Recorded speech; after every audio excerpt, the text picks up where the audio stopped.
Assalamualaikum warahmatullahi wabarakatuh. Selamat pagi adik-adik semua. Pagi, Kak. Ya, pertemuan kali ini insya Allah kakak akan membahas materi yang sudah di-request teman kalian ya. Materi kelas 10 tentang relasi dan fungsi gitu ya. Nanti akan kakak bahas beberapa materi beserta contoh latihan soalnya gitu ya.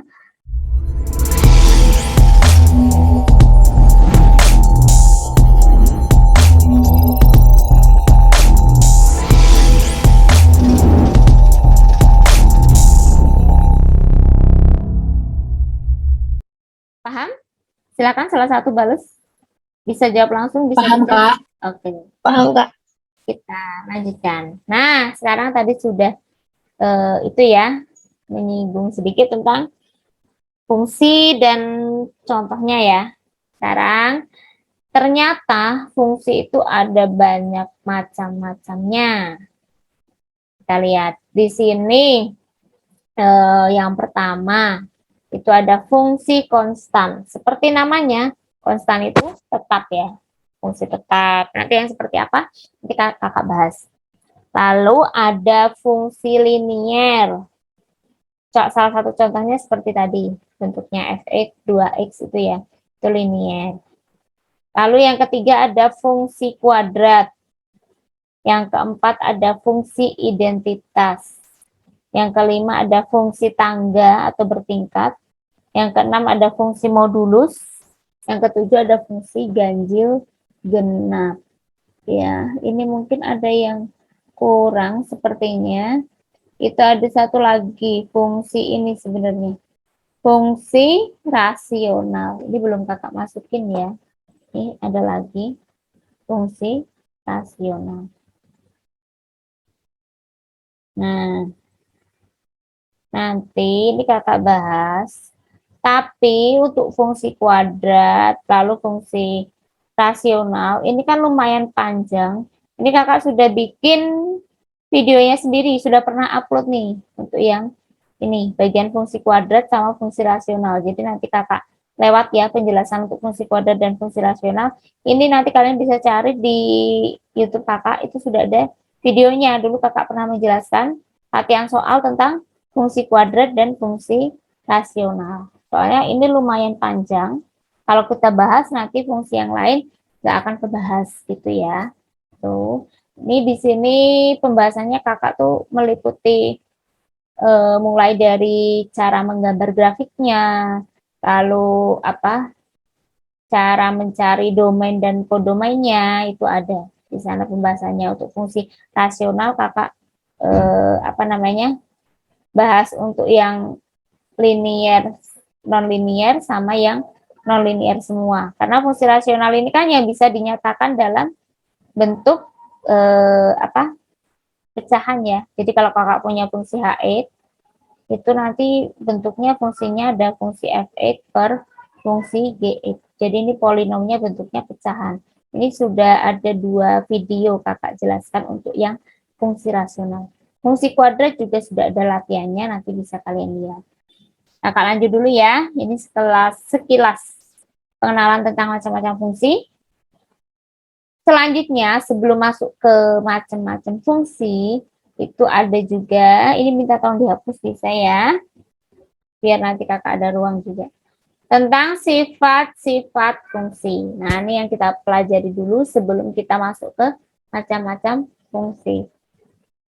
Nah, ini untuk sifat-sifat fungsi. Yang pertama itu ada fungsi injektif, satu-satu. Ada fungsi surjektif untuk, ini satu-satu atau into ya. Into.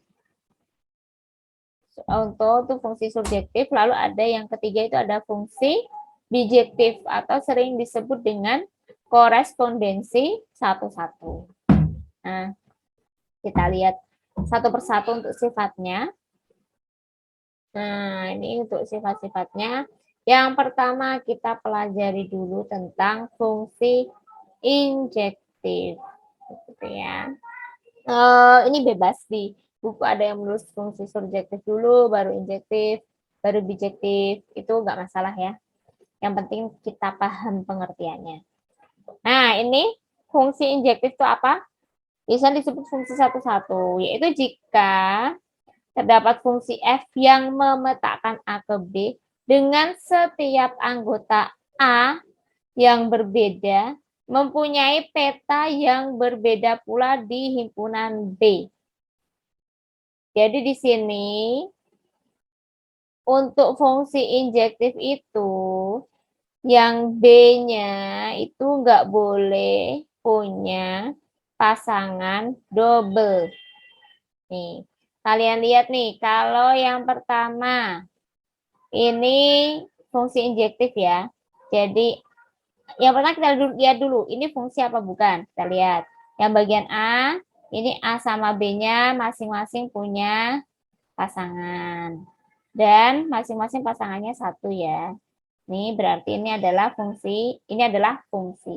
Lalu kita lihat fungsi injektif bukan. Injektif itu kalau yang di B intinya nggak boleh ada yang punya pasangan double. Kita lihat yang di B itu pasangannya P punya pasangan satu. Q juga punya pasangan satu. Berarti ini fungsi injektif. Lalu kita lihat yang kedua. Yang kedua ini fungsi apa bukan? Kita lihat.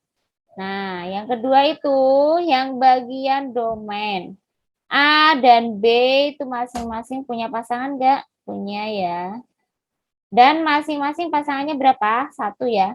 A berpasangan dengan P saja, lalu B berpasangan dengan R saja. Artinya yang bagian kedua ini juga disebut fungsi.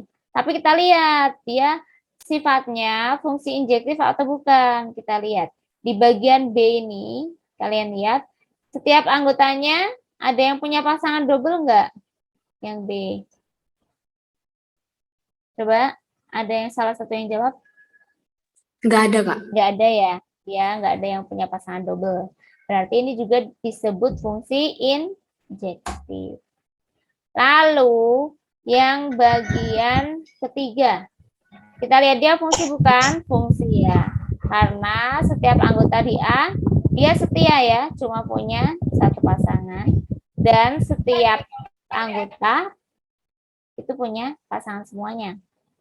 Ya, setiap anggota berpasangan dan pasangannya cuma satu. Nah, kita lihat, tapi di bagian B kalian lihat. Bagian B ada yang punya dua pasangan enggak? Dua pasangan atau lebih? Ada ya. Yang P ini dapat dua pasang, dapat dari A sama dapat dari B. Artinya yang B ini enggak setia. Jadi dia punya pasangan lebih dari satu. Jadi ini adalah bukan fungsi injektif. Paham? Kalau nggak punya pasangan nggak masalah. Tapi jangan sampai dia pasangannya double yang B intinya. Paham? Kak, izin tanya, Kak. Ya. Berarti yang tiga, yang contoh nomor 3 itu, Kak, itu termasuk fungsi tapi bukan fungsi injektif kan, Kak? Betul, iya. Dia fungsi, tapi bukan fungsi injektif. Gitu. Dia sifatnya nggak memenuhi sifat injektif. Tapi kalau ditanya fungsi, ya dia fungsi. Gitu. Paham ya? Paham, Kak. Oke, kita lanjutkan.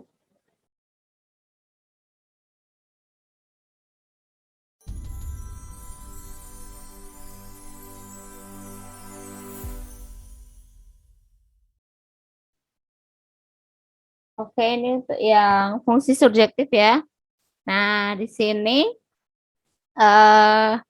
bisa kalian lihat fungsi surjektif itu apa. Jadi fungsi surjektif yaitu ini fungsi ada yang nyebutnya fungsi onto ya. Nah, di sini bagaimana kriterianya? Yaitu jika fungsi F memetakan A ke B dengan setiap anggota B itu harus mempunyai peta di A. Gitu ya. Jadi kalau tadi kalian lihat bedanya. Kalau yang injektif ini kan yang bagian kedua ini yang B-nya ada yang nggak punya pasangan nih di A. Kalau injektif nggak masalah. Intinya dia nggak boleh double pasangan.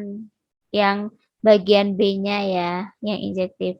Kalau surjektif itu, dia boleh double pasangan. Yang penting punya pasangan semua di A. Kita lihat contohnya. Yang pertama, kita lihat gambar pertama ini. Ini fungsi apa bukan? Kita lihat dulu. Semua anggotanya punya pasangan, oke. Setiap anggotanya pasangannya cuma satu doang. Oke ya. A pasangannya cuma sama P doang. B sama Q doang. C sama R aja. D sama L aja. Berarti ini adalah fungsi. Sekarang kita lihat, dia memenuhi fungsi surjektif apa bukan? Kita lihat. Anggota di B ini A sama yang B. Anggota B-nya nih semua punya pasangan enggak? PQR. Punya ya? Halo? Punya, Kak. Punya. Berarti dia adalah fungsi surjektif. Enggak masalah mau double, mau 3, mau 4 pasangannya. Yang penting punya pasangan. Kalau yang injektif tadi yang B-nya, yang penting anggotanya itu nggak ada yang pasangannya lebih dari satu yang injektif ya. Itu ya. Nah, kita lihat kalau yang bagian gambar kedua. Dia fungsi apa bukan nih? A sama B nih. Anggota himpunan A itu semuanya punya pasangan. Betul ya. Dan pasangannya cuma satu doang. A cuma ke P aja, B cuma ke Q aja. Berarti ini merupakan fungsi. Tapi fungsinya fungsi surjektif bukan. Kita lihat. Anggota B-nya itu semua punya pasangan enggak? Oh, ternyata di sini ada anggota yang enggak punya pasangan nih. R tidak punya pasangan.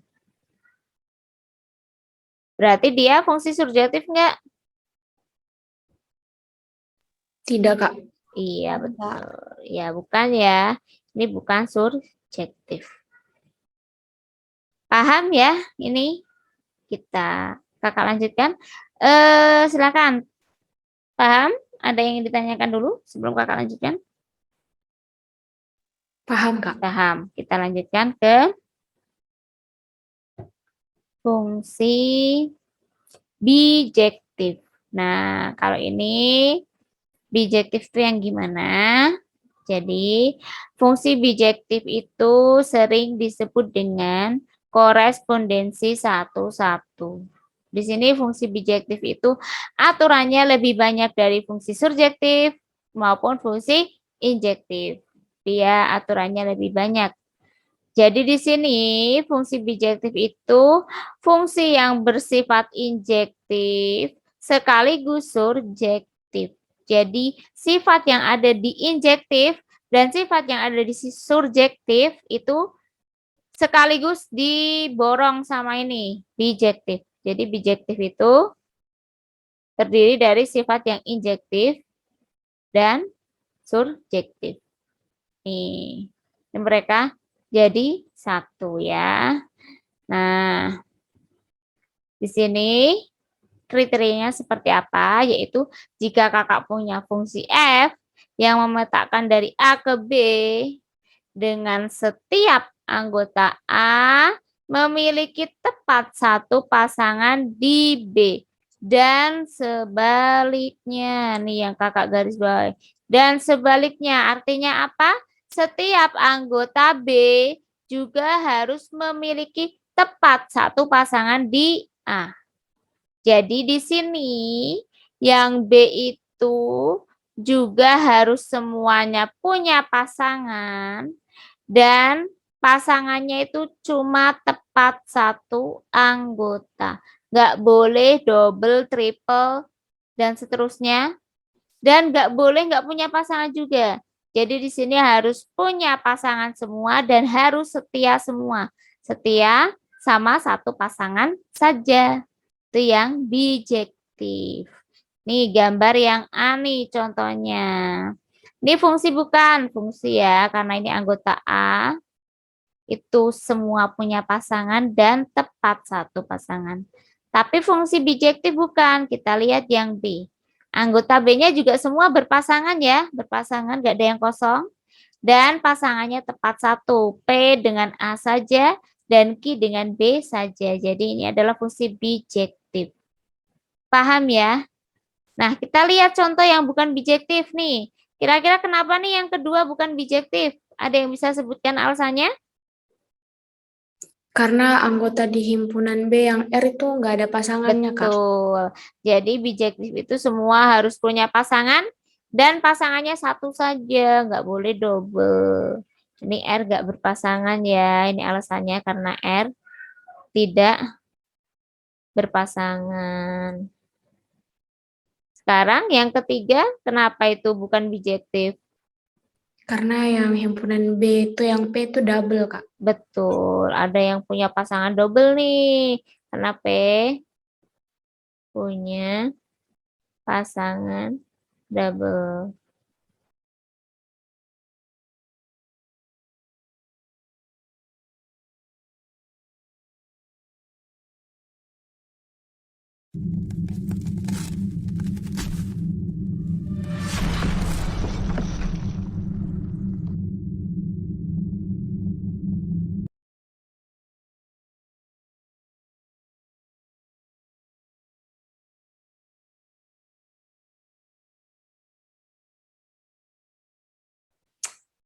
Paham ya, ini untuk yang sifat-sifat fungsi.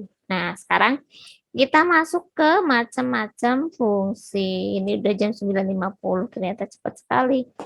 Nah, kita lihat dulu yang pertama.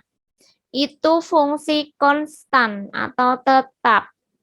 Nah, jadi suatu fungsi F ini memetakan dari A ke B.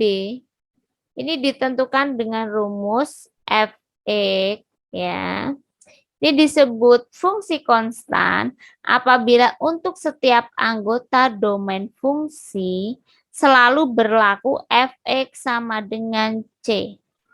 Di mana C-nya itu bilangan konstan. Jadi mau F1, F2, F3, F4 itu sama dengan C semua. C itu suatu konstanta. Biar lebih paham, kakak perlihatkan untuk contohnya. Untuk yang fungsi konstan. Nah, diketahui F itu memetakan dari R ke R ya, dengan rumus Fx sama dengan 3.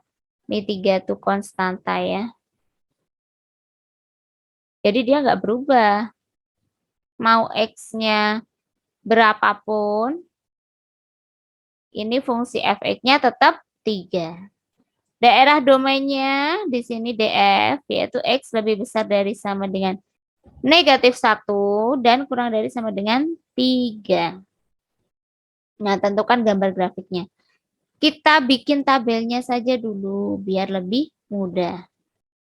Nih, jadi X-nya dari berapa saja nih? Min satunya ikut ya, min 1, 0, 1, 2, 3-nya ikut ya, 3. Fx-nya berapa? Fx-nya mau X-nya berapapun, Fx-nya konstan, namanya aja fungsi konstan. 3, 3, 3, 3, 3. Sekarang gambar grafiknya seperti apa? Ini 0, negatif 1, berapa aja? 1, 2, 3. Y-nya berapa? Y-nya 3. Nah, di sini ketika X-nya negatif 1, Y-nya berapa? 3. Ketika X-nya 0, Y-nya 3. Ketika X-nya 1, Y-nya 3. Ketika 2, Y-nya 3. Ketika 3, Y-nya berapa? 3. Jadi kalau kakak hubungkan garis, bentuk grafik ya, grafiknya garis lurus, yaitu garis di nih, Fx, atau bisa ditulis Y sama dengan 3. Gitu ya. Paham cara menggambarnya? Ini sumbu Y, ini sumbu X. Paham ya ini cara menggambarnya? Paham, Kak. Iya, kita lanjutkan. Ini untuk fungsi konstan tadi ya. Sekarang yang kedua itu fungsi linier. Nah, fungsi linier itu yaitu suatu fungsi f(x) disebut fungsi linier apabila fungsi itu ditentukan oleh, ini persamaannya, f(x) sama dengan ax plus b, di mana a-nya itu nggak boleh sama dengan 0. Kalau b-nya terserah, b-nya 0 juga boleh. Tapi di sini a dan b adalah konstan. Dan grafiknya berupa garis lurus. Tadi sudah kakak perlihatkan salah satu contoh fungsi tadi ya. Itu tadi fungsi linier. Udah ada di sana. Ya. Yang slide pertama tadi ya.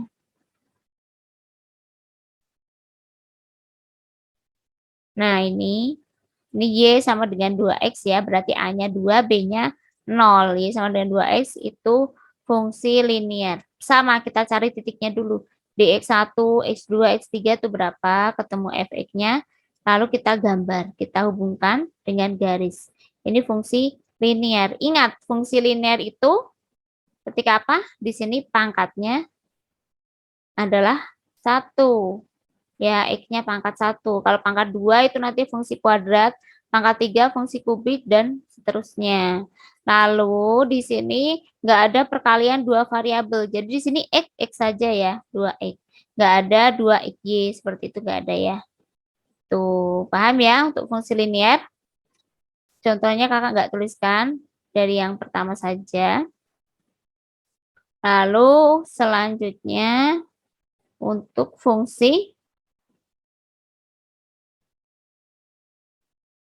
kuadrat, yaitu suatu fungsi f(x) disebut fungsi kuadrat apabila fungsi itu ditentukan oleh bentuk umumnya y atau f(x) sama dengan ax kuadrat plus bx plus c. Nah, di sini kuncinya di sini. X-nya itu pangkat 2, pangkat tertingginya. Ini adalah fungsi kuadrat. Di mana A-nya tidak boleh sama dengan 0. Dengan A, B, dan C itu bilangan konstan. Grafiknya nanti bentuknya adalah parabola. Nah, ini untuk grafiknya seperti apa, domainnya seperti apa, itu nanti ada di video kakak yang membahas khusus fungsi kuadrat. Karena lumayan panjang juga ya kalau dibahas penyelesaiannya. Jadi nanti bisa satu sesi sendiri. Tuh.